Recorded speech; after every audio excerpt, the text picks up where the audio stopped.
All right, so 9.4, we're going to take a look at something called permutations and combinations. And the first thing we need to look at is a notation that you may be familiar with and you may not.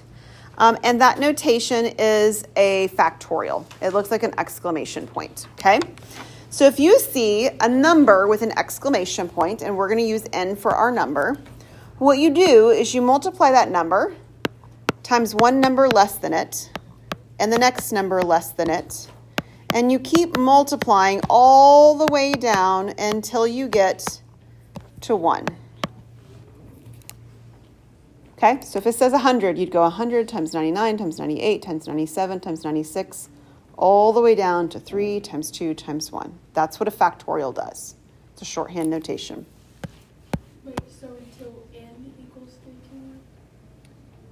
3? No, you just keep multiplying the numbers out all the way down until you get to the number 1. Like till the difference is 1? Okay, so like 4 times 3 times 2 times 1. Okay. Does that make sense? Yeah. Okay, and we can do bigger numbers. These numbers get really big really quick though, by the way. Too big for your calculator as well. They'll turn it into scientific notation. So you can't actually tolerate too much in terms of expanding them and get numbers, but like numbers that we can really work with and understand.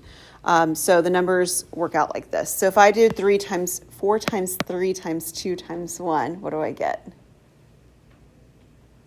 This one's not too big. 24, yeah.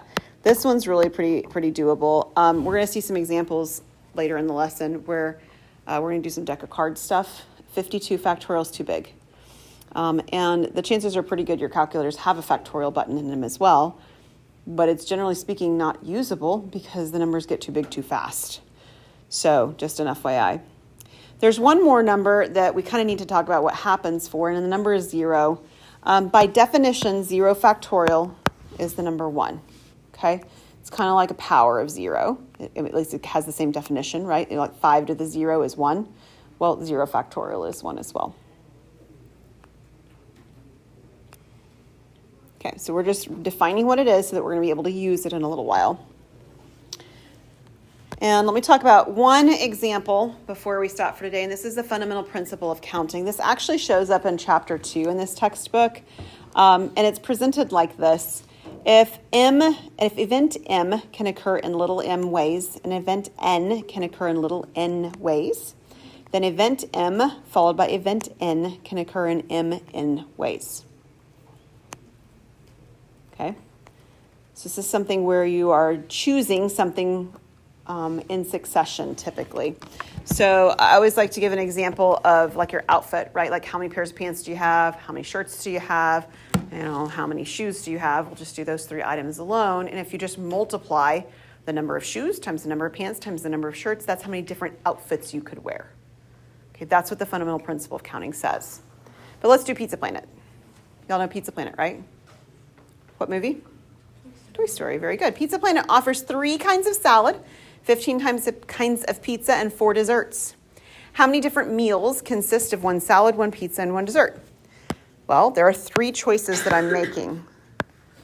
And I like to write them out as I'm making like these bars. They're space holders. The first choice I'm making is the type of salad. How many salads are there? 3. I think it said 3. Yep. How many kinds of pizza are there? 15. And how many kinds of dessert are there? 4. And if we multiply these are the number of types of meal deals, if you will, that Pizza Planet would offer. So what is 3 times 15 times 4? 180. Let's just say options.